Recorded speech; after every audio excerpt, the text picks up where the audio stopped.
So just giving you the example of China, China also embraced kind of capitalism to despite being a communist nation. They gave free market economy a chance, and they gave private players opportunity to develop for the Chinese economy, and it actually helped them, though it led to increase in inequality as well.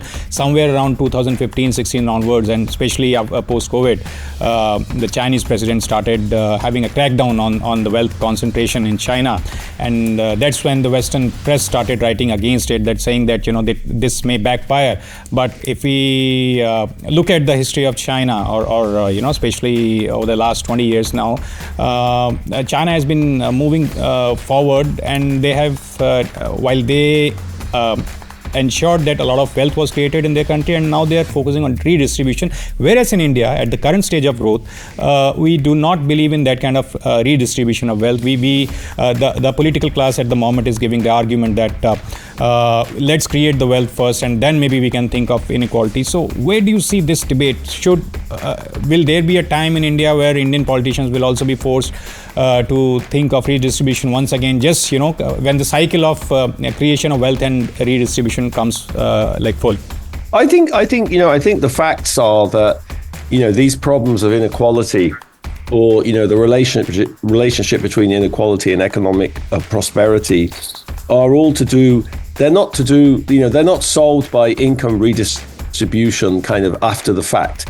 They're solved by the way you organize institutions before the fact. If you look at a country like Sweden, for example, the dramatic fact is that inequality before anyone does any taxation or redistribution is massively lower, and that's because of the way labor market institutions are organized. That's the way, because of the way the economy is structured. Sweden's not so equal because it's a very unequal country that then redistributes lots of income. That's not true at all. So it's the kind of it's the pre-tax distribution of income that's very critical in explaining all of these countries in Scandinavia. And I think that's a big picture. If you look at Korea, for example, Korea is a very interesting example where you've had this dramatic economic transformation with very little increase in inequality. Why is that? Not because there's huge amount of income redistribution, but because of the way there's been huge investment in education, in human capital, because of the way the labor market functions.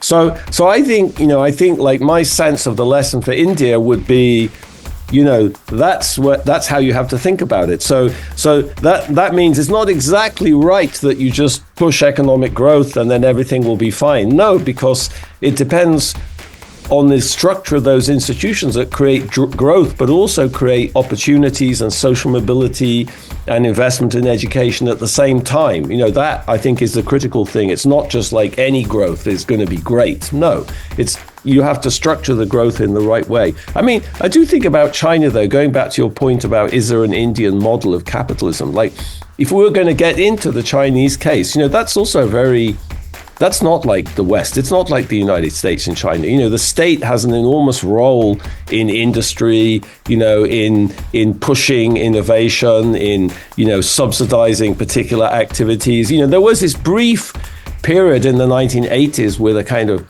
massive explosion of market activity and entrepreneurship. But after the Tiananmen Square, the Communist Party really kind of took control of the economy again. And the remarkable thing is, contrary to what many people would predict, including myself, it's been extremely successful. And why is that? Well, because I think there is a cultural element actually to that. It fits with the logic of society in a way that, wouldn't be true in Western countries.